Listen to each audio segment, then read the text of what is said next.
This week on the Analog Circle podcast, we get a release date for Ghost of Tsushima. We get alleged specs and pricing for the Xbox LockHeart. The Turbo Grafx 16 Mini has been put on ice. We get a clearer picture of how many Xbox Ones have been sold thanks to AMD. We get the word that the PlayStation 5 and Xbox Series X won't be delayed because of the coronavirus. And The Last of Us is getting a series on HBO.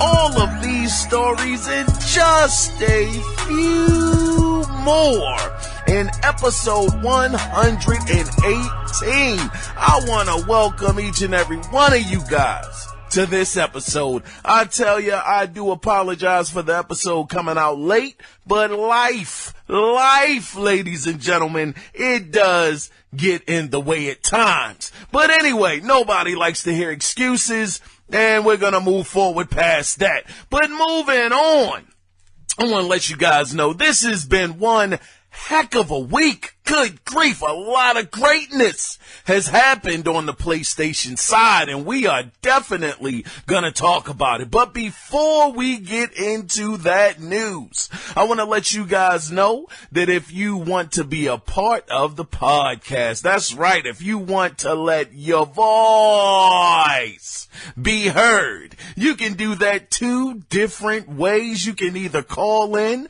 at 443-216-9934, or you can email the show, and of course the email address is theanalogcirclepodcast@gmail.com.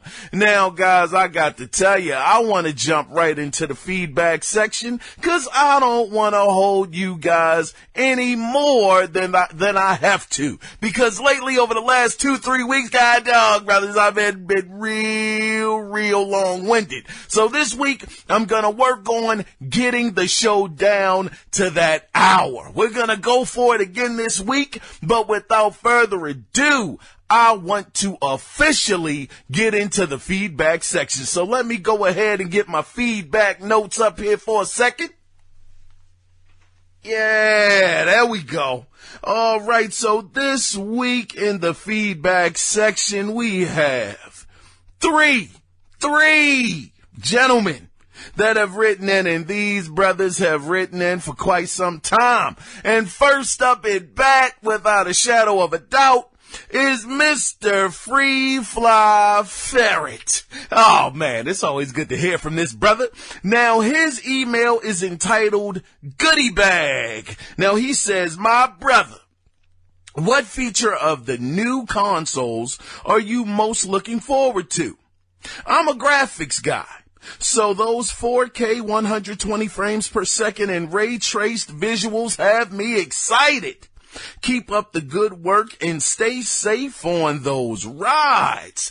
Free Fly Ferret, brother, as I say always, this is great. I truly appreciate this email, and I have to say, brother, that similar to yourself, I love those graphics, brother. I am definitely a graphics connoisseur, as you may say. But outside of the graphics and the ray tracing and the 120 frames per second, which are all things that I do look forward to experiencing and seeing firsthand, the thing that I am most excited about is the load times, because getting a new game home and being so excited to pop it into the system, to play it, just to be told the game has to download, oh, it sucks. Oh, it's horrible. So for me, that is one of the biggest things I'm looking forward to. I missed the 360 days where you had a disc, you popped it into the tray, and it just booted up, and you could play the game. Now we've been going through all of this downloading for me, depending on the size of the game. I'm waiting at least an hour, at least, to get anything going. Since I don't buy my games digitally, and can download them the night before, it's just, man, that is the biggest thing for me. But outside of that, I'll say another thing that I'm looking forward to as well, Free Fly Ferret, is the smart delivery system. I'm interested to see how that works on the next generation. I know it's hints of it with the Xbox Series X, where it can enhance the frame rate a bit, or at least the resolution, but I'm very interested to see how much of that technology will be taken advantage of in the upcoming generation. So truly, as I say all the time, Free Fly Ferret, thank you for writing this email, and I truly hope that you continue on that path of writing a brother. Thank you, man. Now, up next, of course, you know him as the MVP. I call him that for a reason. Mr. Cody Clark. Now, the name of his email is called Pondering Portent Probably Post Harmoniously. Oh, brother, I hope I said that right, Cody, because reading, it is fundamental, brother. So let's go ahead and get into this email.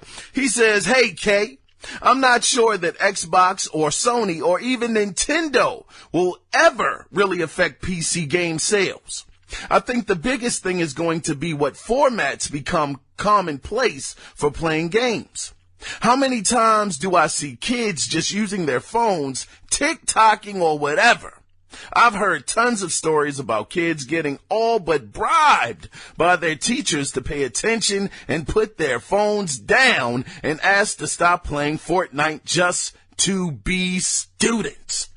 Like the NES, Genesis, the Super Nintendo, the PlayStation 2, and Xbox 360 were all touchstones that kids wanted and would congregate around to share time and play games. I mean, sure, we all get older. There are a ton of mature games, action games, sports games, etc. I'd be more wary of what Steam and the Epic Games Store are going to be like in 10 years as a reflection of PC gaming. You asked about Stadia a few weeks back, and man, there has been some scathing bad juju slowly coming up about how poorly Google treats game developers. I don't think Xbox or its attempt to spread out into all ecosystems will have an effect on PC game sales. I think like the crash of the 80s, it will be the industry itself that either flourishes or flounders. Glad to hear you back on the airwaves / YouTube, thingy. Hey, listen, man. Hey, Cody Clark, brother. Look, brother. Hey, man, I sound like a broken record every week when I say this, but you don't understand, man. Listeners out there, you just don't understand. When you get a chance to hear back from people that listen to you, it's awesome. Cause for one thing, it lets you know, man, people actually listening. It's amazing. But more importantly, being able to interact with the listeners is so important to people that actually do things like this. And Cody, you've been writing in every week for, I don't know how long, brother. So it's greatly appreciated. But I said I'm not going to get long-winded this week. So let me go ahead and get into your email, brother. So you think it's going to come down to format, which is very interesting. You can go back to format is a really big thing. Because you can go back to the VHS and the Betamax back in the day, and the Betamax was actually the better, more quality tape, but for some reason VHS caught on. Well, we all know why VHS caught on.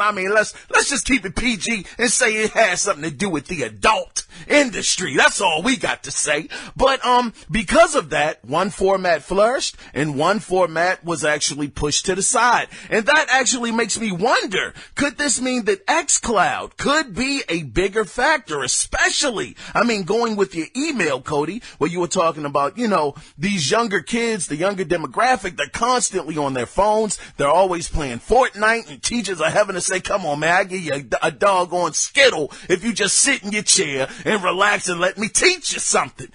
So that could be major. Stadia, I know you brought up Stadia, talking about that, man, those guys are just not looked at in a very good light right now, especially from developers, because they have no incentive right now. Stadia or Google is like, man, just put the game on the service and just let it be. It's no reason. They have no reason to do it. They're like, it's going to cost more money than what it's worth. They don't have a big enough install base to have us have that reason to have a reason to put our game on there, and they're just not doing it correctly. It's just not happening or coming together the way that I'm sure they would hope. And if you don't have developers that want to put stuff on your platform, then you are a dead goddamn platform walking, brother. So, but getting back on track, you also had mentioned that ultimately, for the most part, you don't think that Xbox is going to have any effect on PC gaming, and that could definitely be true.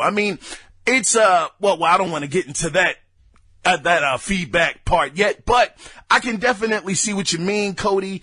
I kind of agree, with it because of this other voicemail, of course, that was left. But Cody is greatly appreciated, brother. I don't want to harp too long. I don't want to be 20 minutes in the feedback section. So as always, I definitely hope you don't think that I'm cutting you short or not answering your question, but I definitely appreciate the email. It's greatly appreciated, brother. And thank you for everything that you do. And please continue to write in, Cody. Now, up next, as I alluded to just a second ago, to go further into what Cody was saying, we have a voicemail from Mr. Vaughn. Vaughn, you have been batting 1,000 so far, brother. You're 4 for 4. So as always, brother, I'm not going to hold up the show too long. I'm going to go ahead and pass the microphone to my man Vaughn. Go ahead and take it away, brother. What's up, Kiaun? This is your boy Vaughn. I'm going to jump right on into your question of the week last week. Try to make this a quick call. Will the Xbox Series X impact PC sales? I'm going to say I think it's going to be more like the other way around.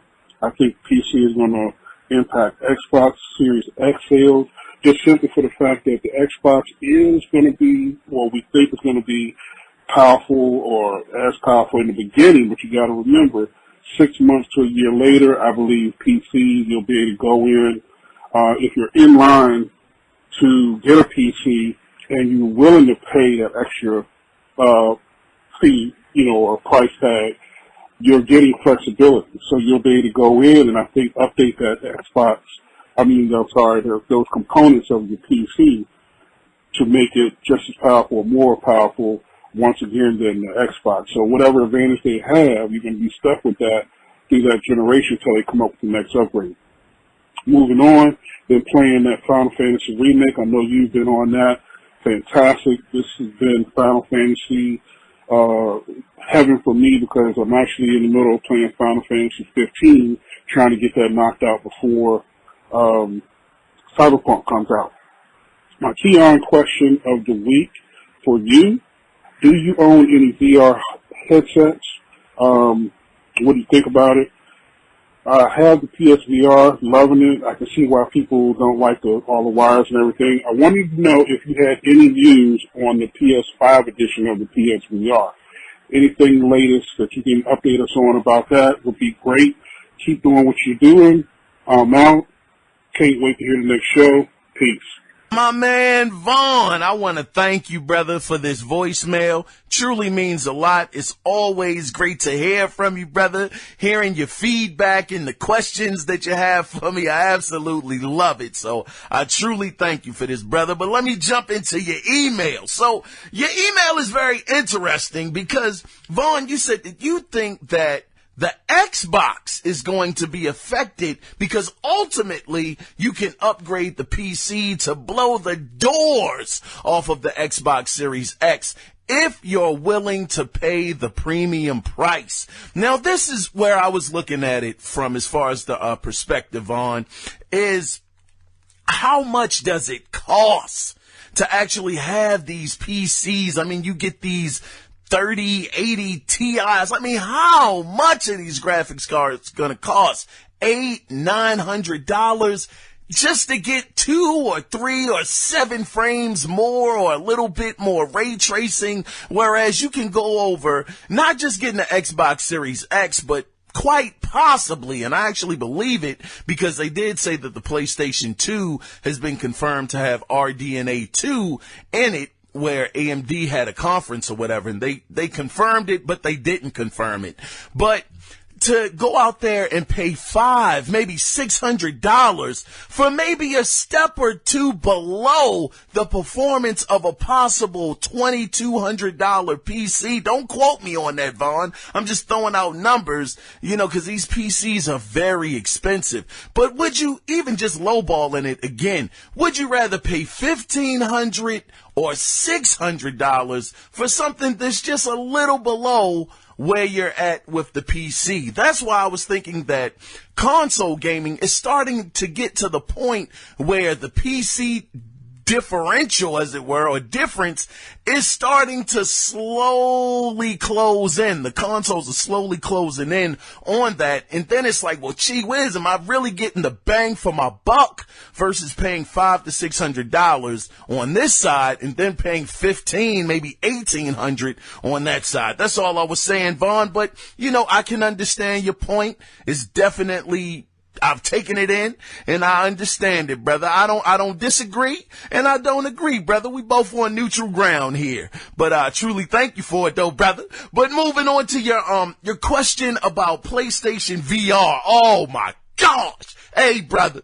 I have a PlayStation VR upstairs. I got it about 2 years ago during a Black Friday sale at Best Buy. It was $199. I got it with the camera and I got it with Moss as well as the robot game, Astrobot. $200. It's upstairs, and I have not opened it yet, brother. Good gosh, I know. It's like, what the heck are you doing? I have that, the PlayStation VR is sitting up there right next to the STR steering wheel that I bought, the Thrustmaster. Neither one of them have been opened, brother. But I will say that I have played the PlayStation VR, and it is unlike any experience that I have had as far as gaming goes. The thing that I tell people is it's almost like having an arcade experience right in the comfort of your own home. How, in the arcade, they'll have the huge screens and you just feel like you're somewhat more a part of the game because your field of view is just filled with the screen. It's the same effect that I get with the PlayStation VR. And I mean, it's incredible. It truly is. I wouldn't have bought it if I didn't believe in it.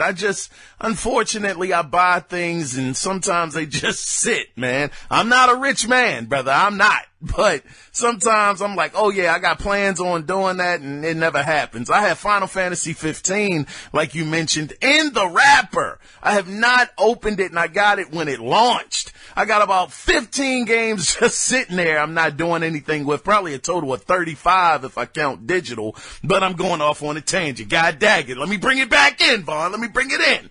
Now, your other question was, do I know anything about the PlayStation VR 2? Now this, I want you to remember that this is according to a patent, this information that I'm going to say. Now, the things that I did find out is the PlayStation VR, and I believe, now this is a conflicting story because Jim Ryan, he said at one point that it wasn't going to release with the PlayStation 5, but now reports are saying that it will release with the PlayStation 5 alongside it. I don't believe that, but that's up in the air. This whole thing is in the air. But now it's supposed to be wireless. I've heard that. It's going to have allegedly, it will have 2 integrated cameras at the front. One is going to be in the back, and it's going to have dedicated screens for each one of your eyes that's capable of projecting 3D images into your retina. I mean, god dang, I don't know what kind of Minority Report stuff is this. Once again, take this with a mustard seed of truth, brother. Now, outside of that, it's saying that you also have the option for a transparent mode, where you'll be able to see your surroundings versus being completely cut off from the outside world. But that's about all I was able to find, Vaughn. Nothing too much. I mean, this thing does sound beastly if it's gonna be as good as they say. I don't know how much it's going to be. This thing's probably going to be freaking ridiculous with the price. But anyway, Vaughn, I truly appreciate it, brother. Thank you so much for the voicemails, and please keep them coming. Now, I got to say, guys, god darn. We daggone 20 minutes in again. God dog it. I don't know what I could do to shave off time. I'm trying to, brothers and sisters. I really am.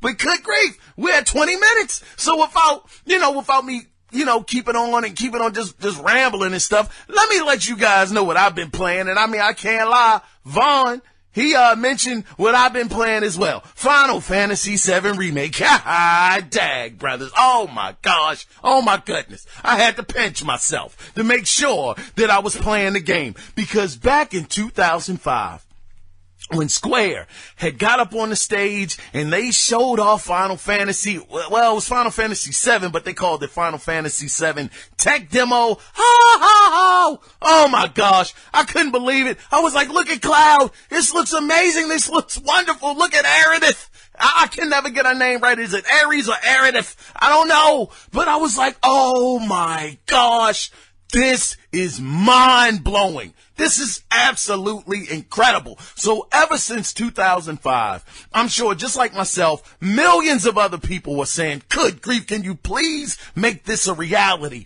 And we're talking, 15 years later, here it is, Final Fantasy VII Remake, and I played it, and good grief, the game is clean. Oh my gosh. I went back and I looked at the E3 2005 trailer of Final Fantasy VII, and it looks way better than the two. I mean, of course, I know this isn't mind blowing. It's like, good grief, Kiaun. 15 years later, brother. Come on. Hello. I get it.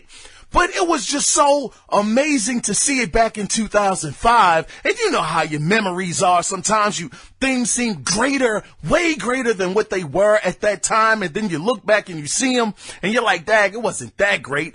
But this thing, it just stood out in my mind as such a huge, just unbelievable milestone for gaming. And just to see that the PlayStation 4 has had these visuals and they topped them. I mean, it looks way better. You go back, look at that trailer versus what we have on the PlayStation 4. It'll blow your mind.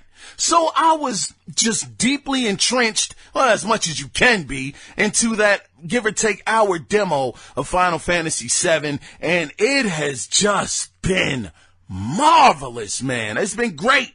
Now, outside of that, man, that's about all I've been playing, brothers, because I've been pretty busy. But hey, almost forgot. Good gosh. Now we got a special game coming up this week. Yeah, we do. It's Ori and the Will of the Wisps.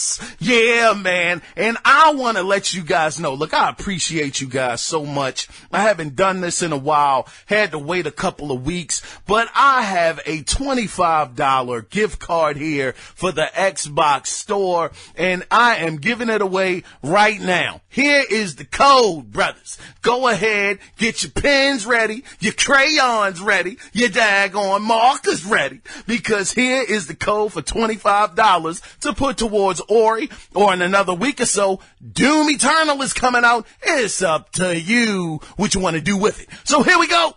Now the code is G9K3JX2WYWDMDRRQCVQRFHMZ. Please write that down, type it in. Hopefully you win. And as always, God dang, do me a favor. Listeners, please, if you win, let a brother know. Email the show, the Analog Circle Podcast at gmail.com. Just say won, W-O-N. That way I won't read this code off again and get somebody else's doggone hopes up that it's money on this thing. Or you can just call in 443-216-9934 and just tell me, won, click, that's it. That's all I'm asking in return. But I love giving these away because it just truly, I'm so appreciative to you guys for listening every week, and this is just my way of saying thank you. So let's go ahead, man, without further ado. That Ori is looking clean, too. I got the collector's edition on standby. I can't wait to get it from GameStop later on this week. But let's go ahead and let's get into the gaming news. You gotta pardon my voice, man. I'm a little hoarse, man. Me. Excuse me. All right, anyway, let's go ahead and get into this gaming news, man, that went down. So let's start off with some Death Stranding news. So the PC release date was announced. Now the game will release on June 2nd, 2020 for Steam and the Epic Game Store. Now the PC version will also be getting Half-Life content, but 505 Games has not detailed what this content will be. So here we go. Another game from PlayStation being ported over to PC officially right now. We also know that Horizon Zero Dawn, has been word out there that that's coming to the PC, but no official release dates or anything like that. But here, Death Stranding, June 2nd, 2020. Golly, I don't even know if that was a year exclusive. Didn't Death Stranding just come on? I'm sure it's been close to a year. Anyway, I'm not doing this week. I'm going to keep on moving. Now, with the coronavirus shutting down and postponing so many gaming events, many people have started to wonder, is E3 going to be canceled this year? Oh my goodness, I know I have. Well, the ESA has come forward about this subject and had this to say, and I quote, "Everyone is watching the situation very closely. We will continue to be vigilant as our first priority is the health, wellness, and safety of all of our exhibitors and attendees. Given what we know at this time, we are moving ahead full speed with E3 2020 planning. E3 2020 planning. Exhibit and registration sales are on track for an exciting show in June." End of quote. So it looks like, these guys said, man, darn the coronavirus. We're going to do everything that we have to do to set the show up, get the ball rolling. We are continuing to move forward. And I say, I'm glad. I'm very, very happy to hear this. Now, will it continue as the months get closer? Well, as E3 gets closer and closer, will this still continue? Who knows? Because it has been some cases out there in California. There's cases everywhere. We got cases here in Maryland, with 3 people that just came back from a cruise or something, and they got the coronavirus. So it's everywhere. But we'll have to see as the months go by and this event draws closer and closer, if it will be officially canceled or not. I truly hope it doesn't happen. Moving on into the next story. So this generation, oh my gosh, this generation has not gone over well as Microsoft would have hoped for it to. So much to the point where Microsoft stopped reporting their NPD numbers on their Xbox One console sales. So, basically we've been left to wonder and speculate on how many have been sold. How many Xbox Ones have been sold out here in the wild? Well, we may have gotten the answer from a very close and reliable source.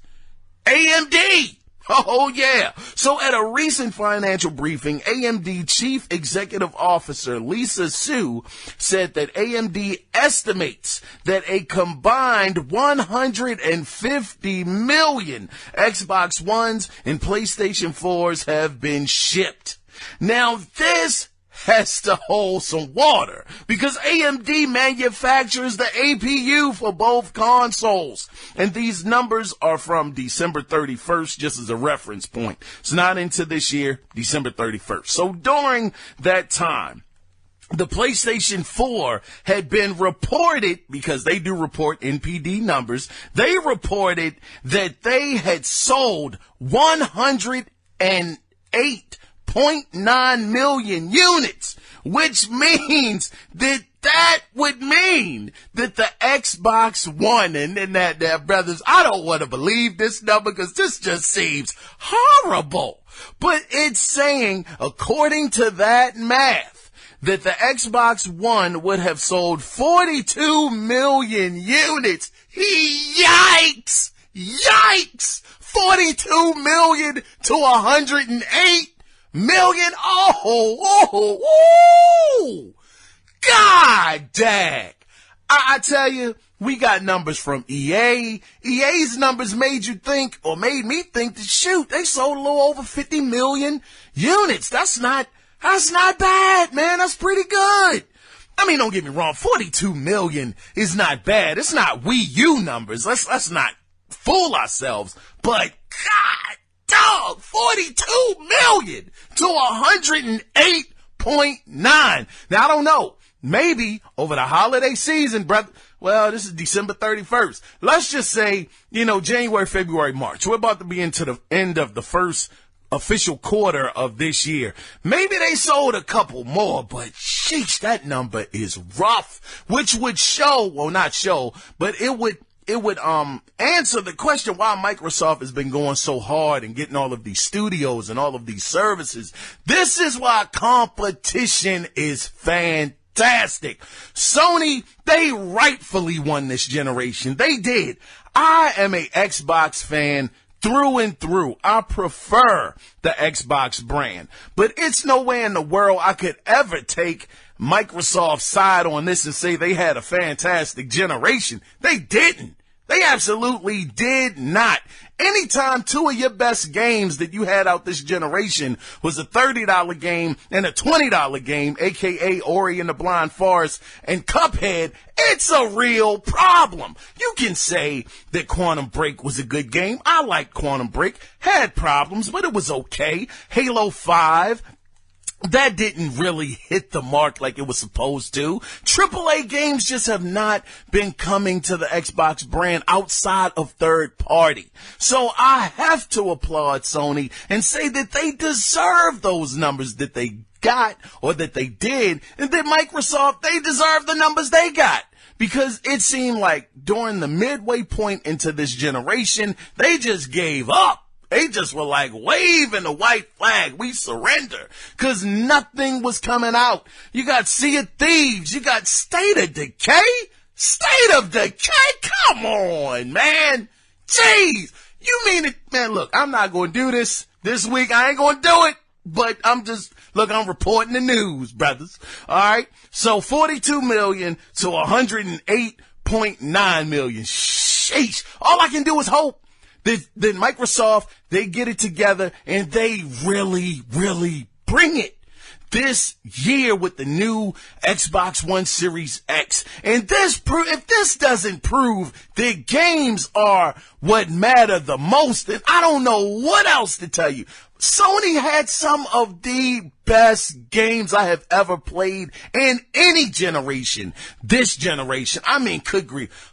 Anyway, look, I'm moving on, man. Okay, we're at 32 minutes. I still got a chance to salvage the show to get it to an hour. So we're going to move on. God dang it. Now, so keeping with Microsoft, though, now this is pretty good news. This is interesting coming up right here. But keeping with Microsoft, for quite some time, we have been hearing about a second console being worked on called, quote, LockHeart, which would be the substitute if you didn't want to pay a premium price for the Xbox Series X. But instead of that, you wanted to invest into the next generation, but not break the bank. So as far as the alleged specs go, it's using a Zen Plus Navi architecture, GPU floating point, performance with 4 teraflops, Now, I don't know what all these numbers mean, I'm be honest with you, but continuing on. Now, even though this number is lower than the Xbox One X, because of RDNA architecture, games will perform better on this console. Now, it's also rumored to have a 4 gigahertz Ryzen APU along with 16 gigabytes of RAM, where 12 gigabytes will be allocated to the graphics card. Oh, shucks, god darn. To the graphics card, and the other 4 will be used for the OS. So once again, now, this is not me. This is according to a website called, Giz China. It's spelled Giz China. The price of the console will be $300. $300! Now, I gotta say, look, man, hey, look, I'm not like super tech savvy on all of these numbers. I mean, they sound impressive. They sound pretty good. Ryzen sounds great. This 16 gigs of RAM where 12 is gonna be for the graphics card. That sounds darn good. But the thing is, $300.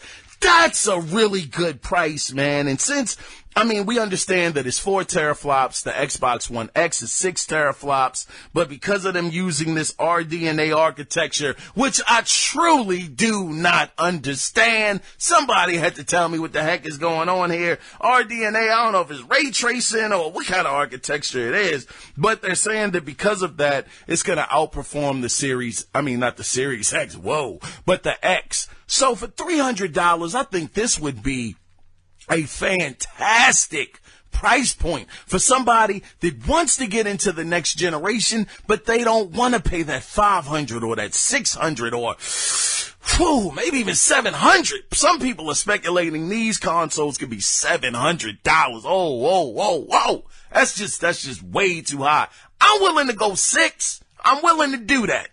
But shoo, 700, I just don't know if I'm going to be able to do it.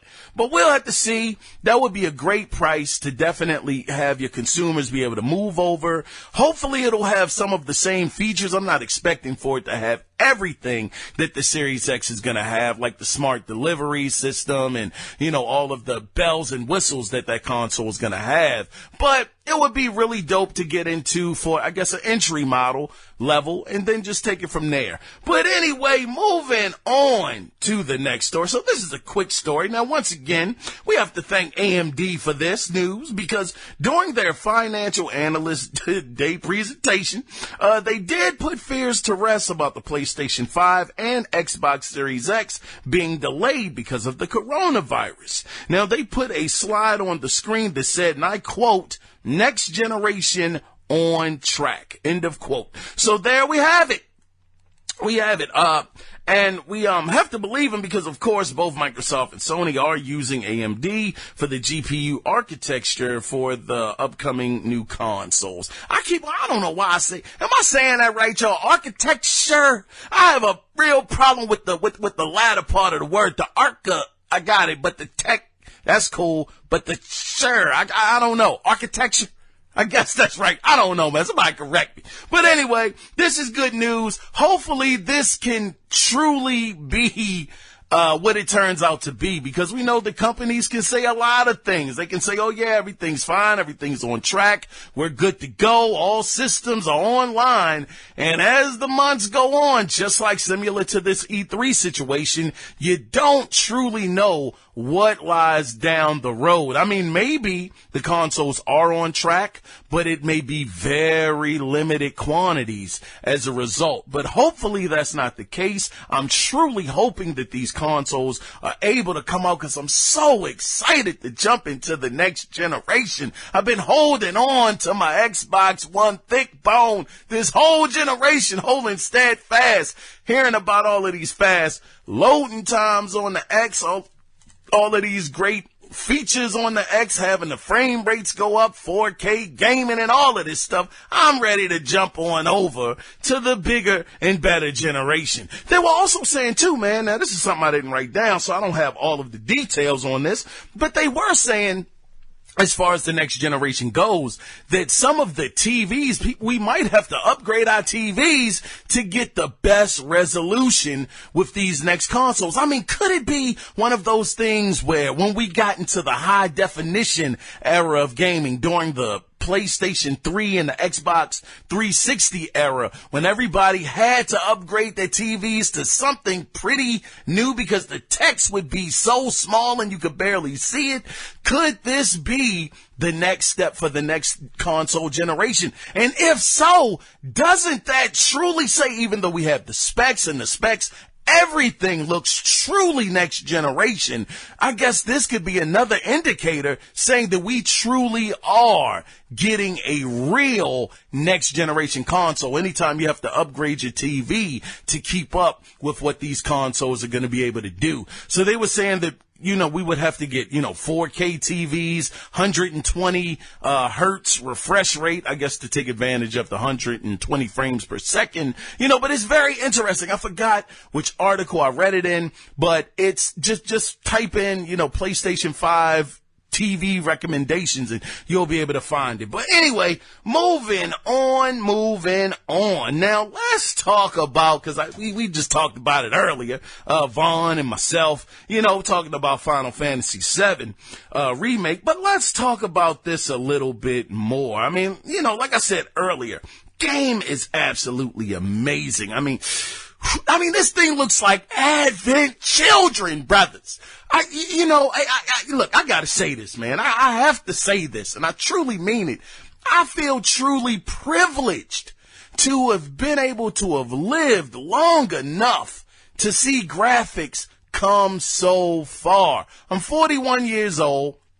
That might not be super old or very old. It's not like I'm 70, but you never know. Tomorrow ain't never promised. It's like, man, just to be able to sit back.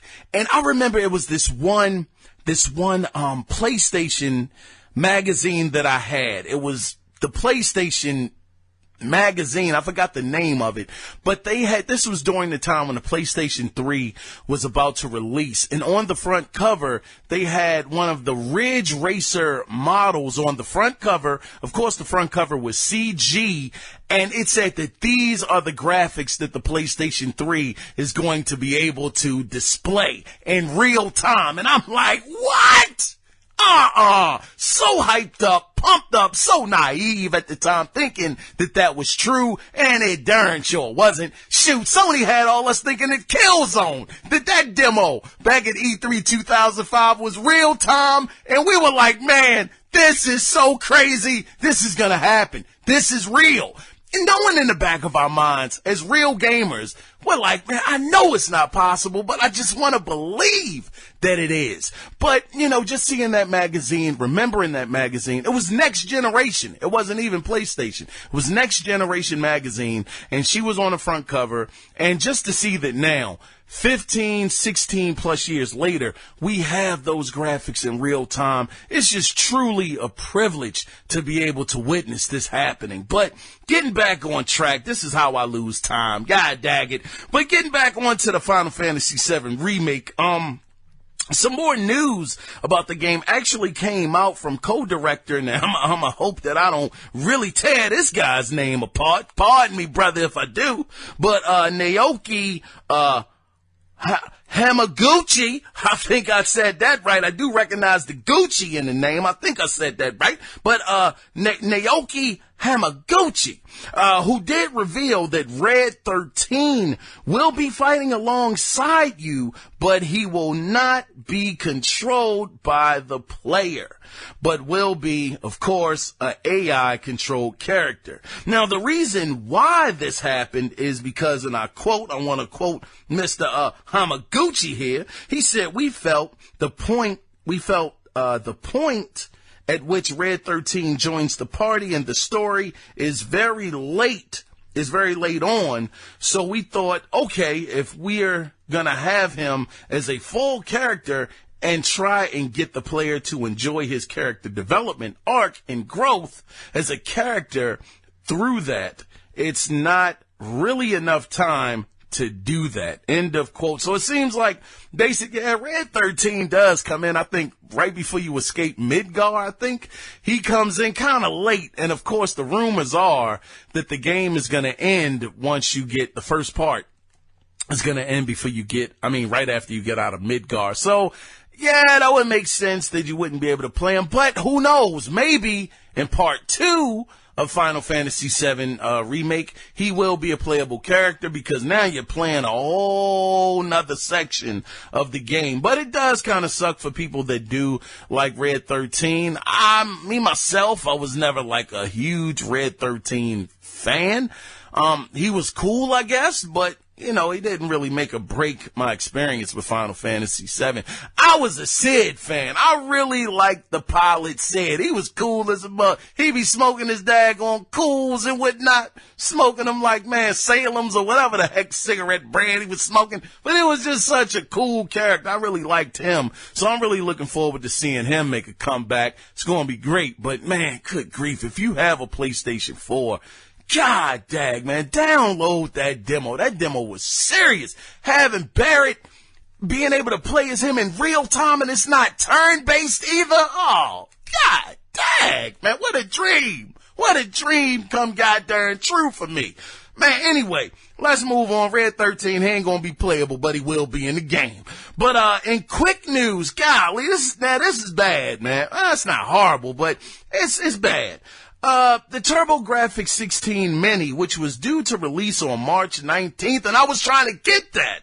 It has been delayed because of the coronavirus. Now, Konami said they are having production issues, and the system will be delayed until further notice. They didn't even put a date out there when the console would be available. And I was such a huge Turbo Grafx 16 fan. I have the original Turbo Grafx. It's in the box. I used to play Vigilante. What was the other game? Legendary Axe, Slaughterhouse, just a couple of joints. I didn't have a whole lot of games for it, of course, Keith Carriage, because that came with all of the consoles, but it's one of those underrated consoles from back in the day that just couldn't get a lot of traction. I loved the hue cards. It almost, for anybody that doesn't know what a Turbo Grafx 16 game looked like, it looked like a PlayStation memory card, like from the PlayStation 1 and PlayStation 2 era, except just more flat and a little wider. But this was something I was truly looking forward to. It came with, I think, 15 or 30 games. It was a nice amount of games on it, really good games. And it's just sad that, unfortunately, this is going to be delayed until, good grief, who the heck knows when. So, man, really sucks. But moving on into the next story now, let's get into some video game baller news. Oh yeah, this is something brand new. This thing, when I say baller news, this is just for rich people, something that I just am not. So if you're old enough, you can remember when Sony and Nintendo were working together on the never-released, quote, Nintendo PlayStation. Can you believe that Nintendo and Sony were teamed up at one time? Oh, shucks, man, for a Nintendo PlayStation. Anyway, not gonna harp on that. But the partnership, it did go south when Nintendo, of course, announced at 1991 CES that they would also be working with Philips, which is, of course, a big rival. Well, was a big rival of Sony at the time. But nonetheless, during that time, before the relationship ended, there had been between 200 and 300 prototypes built of this Nintendo PlayStation. But, just to speed this up, because I feel like I'm really, really dragging on this, it's a rare piece of gaming history. Now, this is the crazy thing. This thing actually sold at an auction for a crazy amount of $360,000. Holy smoke. $360,000. It's 200 or 300 of them built. This is the only one that surfaced. And the guy, when he actually got it, he couldn't turn it on. It had a cartridge in there, and it was a CD drive. The cool thing about this console, was not even just the console, but just it was just amazing to see it, because at the time it was like one of the biggest stories. Everybody was so pumped up about this, and Nintendo, of course, they still thought that you could get the same results with cartridge-based hardware. I'm like, what the heck is going on? Move to the CD-ROM, Nintendo. This is the thing. Nintendo has never followed the crowd, even if it makes sense. Even when they moved to CD, daggone GameCube CDs, like little baby-looking CDs, man. It was just ridiculous. But anyway, this thing was just amazing to see, because you could put cartridges in it, and you could put CD-ROMs in it. Who the heck knows what could have happened if Nintendo and PlayStation, or Sony, had teamed up and this came out? It could have been monstrous. That would have meant that, give or take, maybe Sega might have still been in the game, maybe not, but it could have just been a two-man race. It could have just been Microsoft versus Nintendo. Just unbelievable how this whole story came out. Well, not the whole story, but just that situation between Nintendo and PlayStation, because it could have been amazing, but Nintendo, of course, being cocky Nintendo that they were, they said they didn't even need the technology, left it. Man, take it, Sony. We don't need it. And Sony took that energy, and they took over the whole gaming goddamn industry. Man, that's why it's just great. Competition is awesome. We should always cheer it on. We should always want it. But yeah, $360,000 for this piece of historical gaming memorabilia. My goodness, I just couldn't even I couldn't afford it $1,000. I'm gonna be honest with you, man. This is crazy. I think the guy that was supposed to have bought it, it was Carmack. I think his name was Carmack, the guy behind id Software, I believe. That was the rumor. I don't know if it's true or not. Somebody correct me if I'm wrong, but good grief. What an amazing piece of gaming history. But let's move on, because I have really slowed up. Now, Sony. Oh man, we're nearing. I said earring. We're nearing the end of the gaming news. I just might get you guys out of here in less than an hour. Now, Sony. Man, once again, Sony dropped a bombshell on us when they announced that Ghost of Tsushima will release June 26, 2020. So now, Sony is basically shutting gaming down for the next 3 months straight. You got Final Fantasy VII Remake coming out April 10th. You have The Last of Us Part 2 coming out May 29th. And now you have Ghost of Tsushima releasing on June 26th. Now listen, man, this is the last, I guess, official year of the PlayStation 4 before the PlayStation 5, of course, comes in and slowly gets the PlayStation 4 out of here. But this has to be the best lineup I have ever seen for a console in its last official year. You got 3 AAA exclusive heaters, man. These things are going to burn up the charts. And all of them are exclusive. All of them. I know some people may say Final Fantasy VII, that's coming to other platforms next year. But right now, you can't get it anywhere else. You have to have a PlayStation 4. This lineup is phenomenal. Did y'all see the daggone Ghost of Tsushima trailer? Did y'all see those graphics? Did you see them? Oh my goodness. This is once again why Sony is the clubhouse leader by a mile. By a mile. These guys, look, granted, I want PlayStation 5 news. I'm not letting them off the hook for that. And Sony is real smart, because this is the kind of stuff they do. They go ahead and say, hey, look at the left hand. Start twinkling the fingers to get your attention. Look at the left hand. Don't worry about what the right hand is doing. Don't worry about those specs about the PlayStation 5. Just look at the greatness that we have coming out in the next coming months. They doggone dropped the Final Fantasy VII demo just out of the blue. Man, that joker came in real hot and dark. Nobody knew it was coming out. We just heard rumors that it was eventually going to be a demo. bam, that shows up. It's like, oh my gosh, man, this is crazy. The demo was up. Then all of a sudden, boom, they dropped doggone Ghost of Tsushima news. I can't believe this game is dropping over the summer. Sony is shutting down April through June. I have never seen 3 AAA games of this magnitude released so close to one another.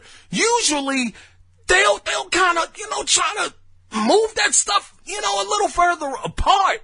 But I guess they figure, hey man, this is the last year of the PlayStation 4. Of course it's not going to be the end of production or anything like that, but they're moving over to the next console generation. I guess they said, look, we got to get them out there, but god dang. I mean, my hat it goes off to Sony. I gotta give them this. I mean, we want PlayStation 5 news bad. I mean, I got on them real bad last week. I think I might have got a little too hype last week. I get real passionate, man, but, and shout out to you, Vaughn, for the kind words about that. But, it's just amazing.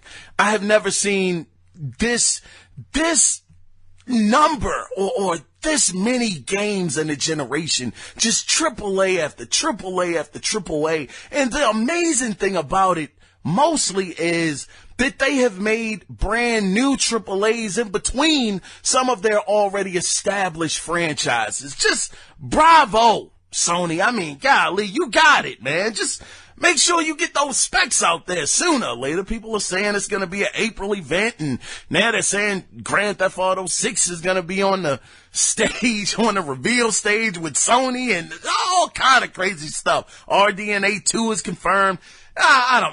Listen, man, I got about 5 minutes. 5 minutes, guys. So let's move on to the last story, man. Now you had to pardon me. I'm up here belching and hiccuping, brothers and sisters. But keeping with Sony, we're on the Sony train. It was also announced that The Last of Us is getting turned into a HBO series with Neil Druckmann writing and producing it.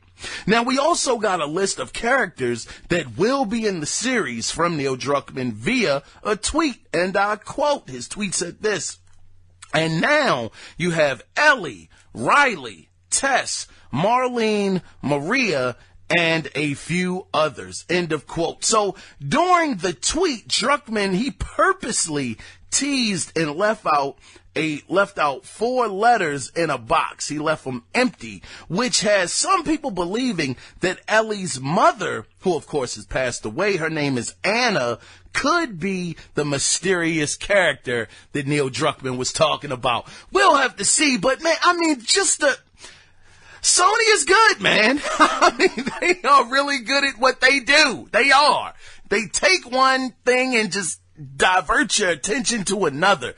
I mean, I'm not all that hype about a HBO series. It's to me, it's to the point where gaming, and I think I asked that question years ago, do we need games, games turned into movies? And I guess it would be cool. It'd be great for people that are fans of the franchise to see it actually happen on the big screen. I mean, Sonic, man, he gives a lot of hope that they can really do it the right way. But for me, I feel like, man, the games that we play, they really are movies now.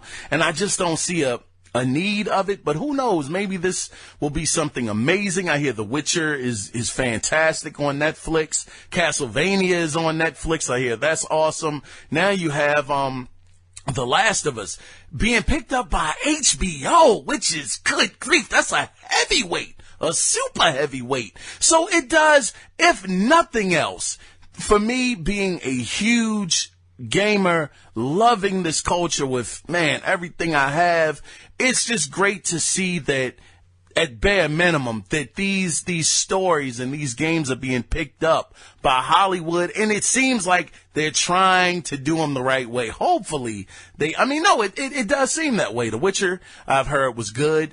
HBO is picking up The Last of Us with Neil Druckmann being on the team, so he's very, very close to the source. He is darn near the source.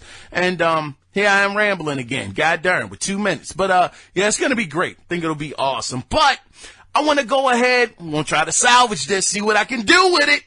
I want to ask you guys the question of the week. Of course you saw it. I know you saw it when you clicked on it. We're talking about Final Fantasy here. Now, my question to you guys officially is, how long will you wait for Final Fantasy VII Remake Part 2? People are really up in arms. They're like, man, they better not wait 5 years to give it to me. They better give it to me in a year or 2 years. You know, a lot of people are mad that Square Enix is selling the game like this in 2 different parts. I mean, it's a lot of different debates that are going on, whether or not they're jacking us for our money, whether they're going to finish it, whether we're going to have to wait till the next generation to get it. I'm talking like PlayStation 6 because it's taking them so long. I'm like, good grief, relax. You know, for me, it's worth it. I mean, being a Final Fantasy VII fan in general, that game was absolutely amazing. It's a game that I am absolutely just loving to see these visuals finally come to fruition after seeing Final Fantasy Advent Children. And then it was a Final Fantasy movie. Actually, that's the one I saw all the way through, the movie, the Final Fantasy movie. Seeing those graphics and thinking, man, could gaming look that good one day? And actually having this game come out to show how far gaming has come, I'm like, take my money, Square Enix, you got it. But not everybody feels that way. So once again, that's why I ask you, the listener, the question.